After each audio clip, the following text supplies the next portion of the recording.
We are grateful that you are all present to celebrate our wedding day, but it seems like there was a mistake. There are nervous whispers in the room, and I get a bad sensation. I apologize to the people seated over there. You seem out of place and are obstructing the view. My sister seemed oblivious to the strain her remarks were creating on her own special day, as her voice reverberated through the microphone while she smiled sweetly at us. At that moment, my sister handed the microphone to my husband, who got up and went to the bride and groom's table. He paused as though to enjoy the occasion before saying, "Congratulations to the couple. As a toast to this special day, I have something to announce." He took a moment to make his point, then made an unexpected statement. Our company, King Transport, is terminating all business dealings with Young Industries, effective immediately. My husband's announcement caused both Karen and her husband to quiver visibly. Please allow me to introduce myself. I'm 30 years old, and I live with my mother and my elder sister, Kale. My name is Karen. I had been blissfully married to Ted for the past 5 years, until I got married. Ted is a senior coworker and 7 years my senior. He is composed, committed to his work, and has always been incredibly courteous and sincere with me. He has my total trust. Therefore, I was thrilled when he made the proposal. But my life seems full of happiness now. My past was far from easy. When I was 16, my parents divorced because of my father's infidelity. My mother worked tirelessly to support us after that. But her health deteriorated while I was still in high school. At the time, Kale was in college, and I was deeply worried about our mother's well-being. Her constant exhaustion and the fear that she might collapse were always on my mind. Eventually, I decided to forego college and start working right after high school. My academic performance had been strong, and I had always dreamed of furthering my education. However, my main concern was easing my mother's burden. Supporting the family alone was a daunting task, and while it wouldn't be easy, working would allow me to contribute financially and save on tuition costs. I shared my decision with my mother. "Don't worry about it, just go to college. Your sister is going, and you want to go too, don't you?" she replied. "No, I'm okay. College is appealing. But I'm more concerned about you overworking yourself." "Mom," I said, "but you've always been so dedicated to your studies. I can't believe you'd make such a sacrifice for me," she said. "Mom, this is my choice. It's not your fault.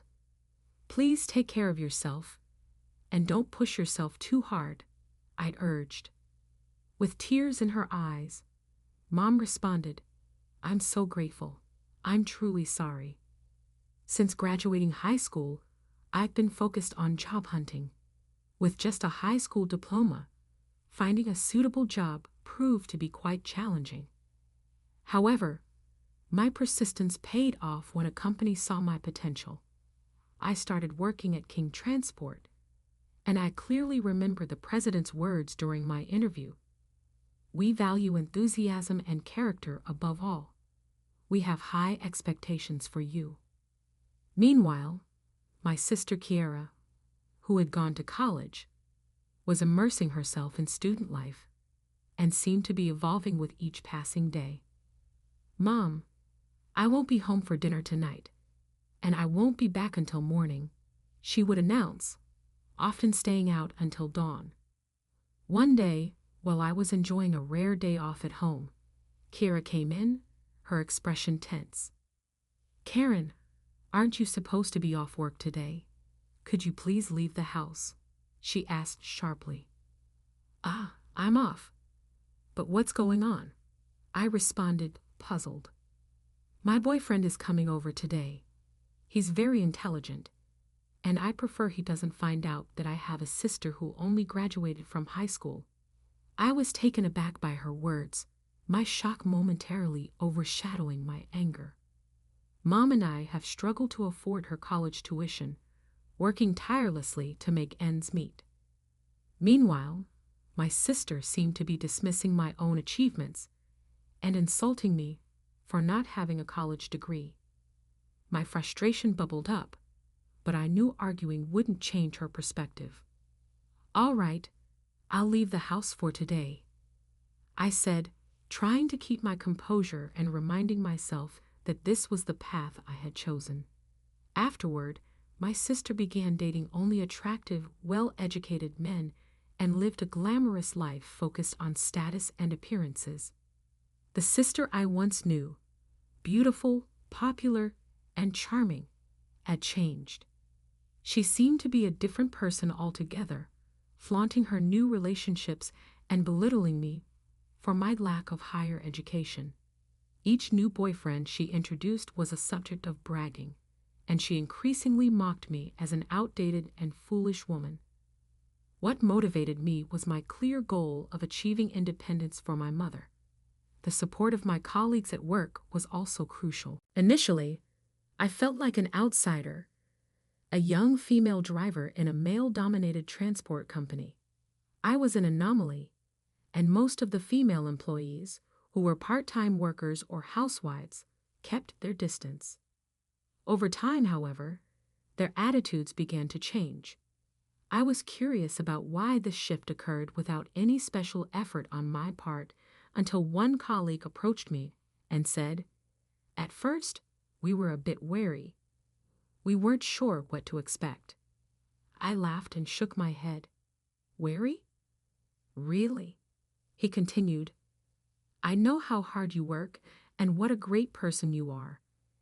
Everyone here feels the same way. You're doing an excellent job." That colleague is now my husband. His support has been a constant in my life. Eventually, our relationship blossomed into romance, and we got married. My sister, who had already graduated from college and moved away, was out of touch until a tragic event brought her back into my life.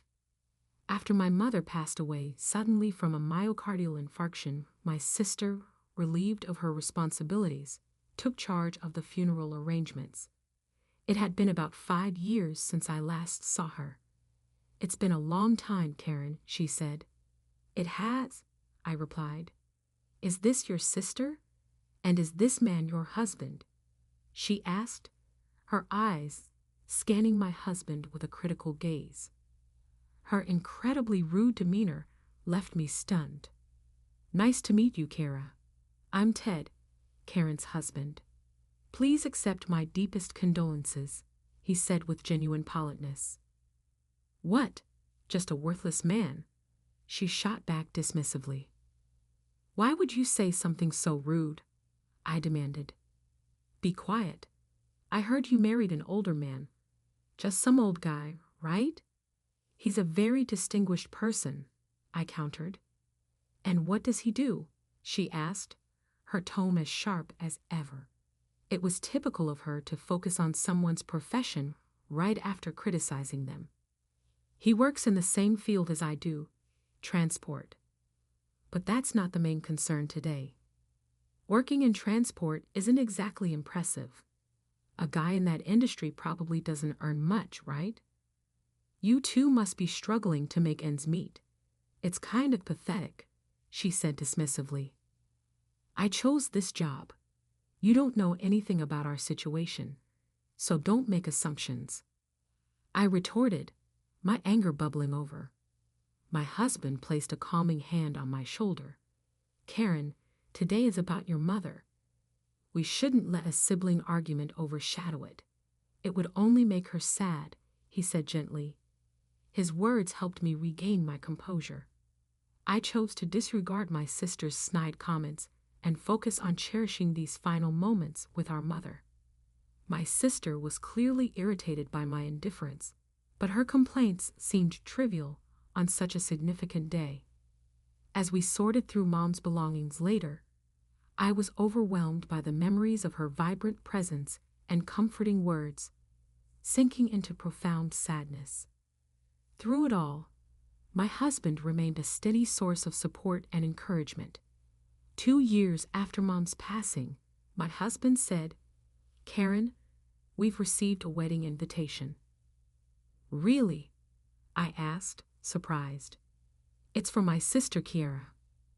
I hadn't been in touch with her since the funeral, so hearing about her upcoming wedding was a shock.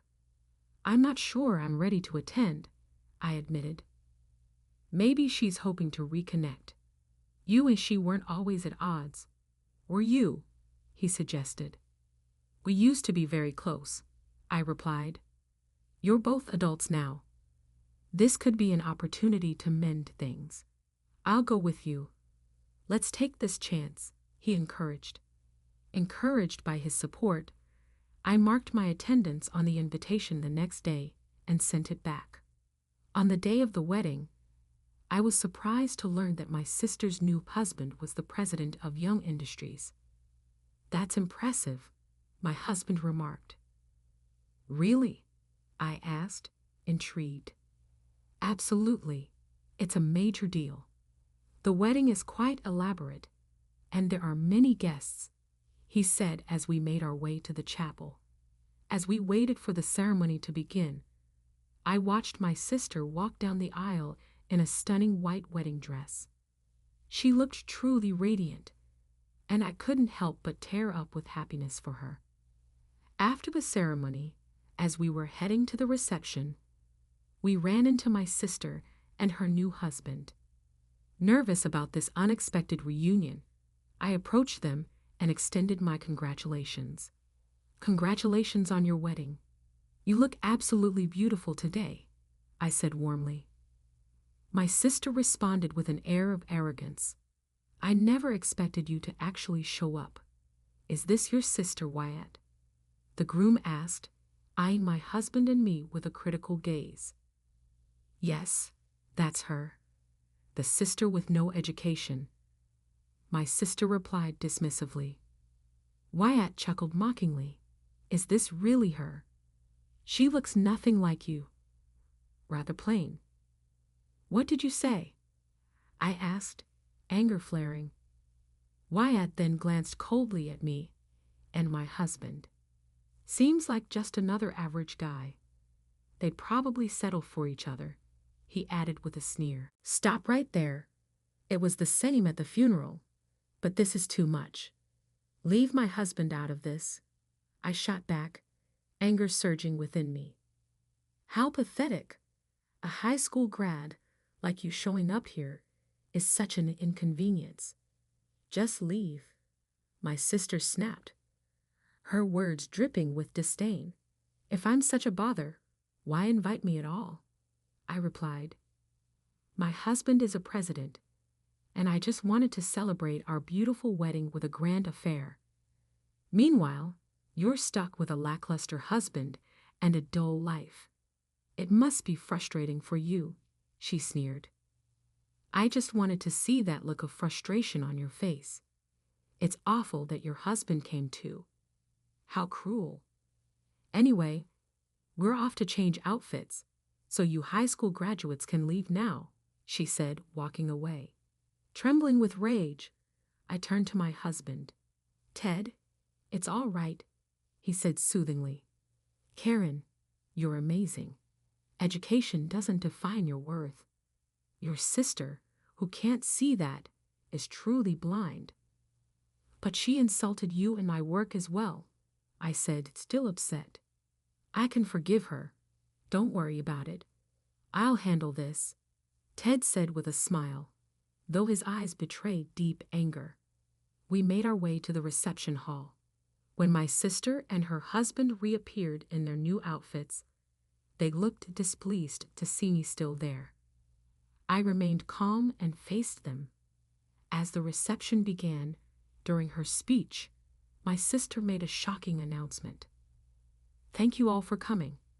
However, it seems someone has mistakenly joined us." A murmur spread through the room. I felt a foreboding sense that something awful was about to happen. Those people sitting there with their lack of education and unrefined appearance do not belong in this beautiful celebration. "Please leave," she declared into the microphone. I was stunned by her audacity, not expecting such rudeness at her own wedding. It was baffling how someone with such behavior could navigate social circles. My sister seemed completely unaware of the uncomfortable atmosphere she had created. Overcome with anger, I fixed her with a hard stare and said, "Can you hear me? Leave now." That's when my husband stood up and started walking toward the front. "What are you planning to do? Don't come over here," my sister protested. "Just go home," her husband added, clearly displeased with the interruption. Despite their objections, Ted pressed on, took the microphone, and addressed the guests. "Today, I want to extend my heartfelt congratulations to the newlyweds. However, there's something I need to address," he said firmly. "Who is this man?" someone whispered. "Effective immediately, we will be terminating our contract with Young Industries," Ted declared, his voice steady and resolute. My sister gasped in shock at Ted's announcement. One of Wyatt's relatives, visibly startled, stood up and asked, "Are you the president of King Transport?" The question came from Wyatt's father, who had handed over Young Industries to Wyatt 2 years earlier. My sister looked bewildered, unable to grasp the unfolding situation. "It's been a while, Mr. Young," Ted replied. "Yes, I am the president of King Transport, and this is my wife, Karen, the executive director." At that, Wyatt's guests, clearly affiliates of Young Industries, became visibly agitated. Is this really happening? What does this mean? The president of King Transport? Karen is the executive director. This is unbelievable. As you heard earlier, the bride and groom made derogatory remarks about us, calling us uneducated and unsightly. In light of their wishes, we are terminating our contract with the groom's company and will no longer do business with them, my husband stated calmly. Wyatt's father turned pale, his face losing all color. Within moments, he flushed with anger and shouted, "Apologize to them right now." "Why are you so worked up, Father? It's just a transport company. Is it really worth getting this upset?" my sister retorted scornfully. Meanwhile, Wyatt stood beside her, visibly trembling. "Wyatt, what's going on?" someone asked in a panicked voice. Wyatt's father exclaimed, "King Transport is our exclusive carrier, handling our valuable cargo." "What?" My sister's face drained of color as the realization hit her. "The president of King Transport is your husband? Ted's company is a major regional player with annual sales in the hundreds of millions. Since he hired me, I've dedicated myself to my work, driving reforms, and incorporating on-site feedback. This hard work led to my promotion to executive director last year, thanks to strong recommendations from our team. If we cut ties with them, our products won't reach our customers starting tomorrow. This could severely damage our company's reputation and lead to significant financial losses." Hearing this, my sister's face went white with shock and fear, while Wyatt was in a panic, clutching his head. "I can't believe the president and executive director are involved, and that King Transport is so crucial to our operations. This is disastrous. If shipping stops suddenly, it will erode trust with our partners and customers," Ted said, returning to my side with a calm demeanor. "We've offended such an important partner. Father, please help," Wyatt pleaded. "Why were you so disrespectful to such a crucial carrier?" Wyatt's father demanded, his voice filled with frustration. "This mess is a result of your poor handling," Ted said, his tone firm. Wyatt, looking like a child in distress, turned to his father for help. His father grabbed him by the collar and dragged him to us. forcing him to apologize. We sincerely apologize. Please, could you overlook this incident just this once? Wyatt and his father both bowed their heads in earnest pleading. I am truly sorry. Please forgive us. Ted glanced at me, silently asking for guidance. I met his gaze and said calmly, we cannot overlook this. Please confirm the necessary actions with headquarters tomorrow. Wyatt's guests gasped in shock at the direct announcement. Wyatt's father stood speechless, unable to find his words. I felt a deep sense of betrayal, having hoped that my sister might seek reconciliation. I was also disheartened by her husband's glaring incompetence as the president of Young Industries, failing to recognize a crucial business partner. My hopes were shattered. The wedding was abruptly canceled. The guests, including Wyatt, his father, and representatives from Young Industries, left the reception in a state of confusion and panic, scrambling to address the crisis. My sister's careless remarks had ruined her own wedding and left her in stunned silence. Big sister, this is your last time alone. Never reveal your face to us again, I murmured, the finality of our broken relationship palpable in my voice. Her regretful apologies had become useless. A mixture of relief and melancholy overcame my husband and me as we left the scene. Following this, Wyatt's father removed him from the presidency, causing him to lose both his riches and rank. My sister was the target of his rage, which resulted in countless arguments and their divorce. In the meantime, my spouse and I are looking forward to welcoming a new family member. My spouse's family is very supportive and happy for our future together. We hope to have a happy life with our child in spite of our previous struggles.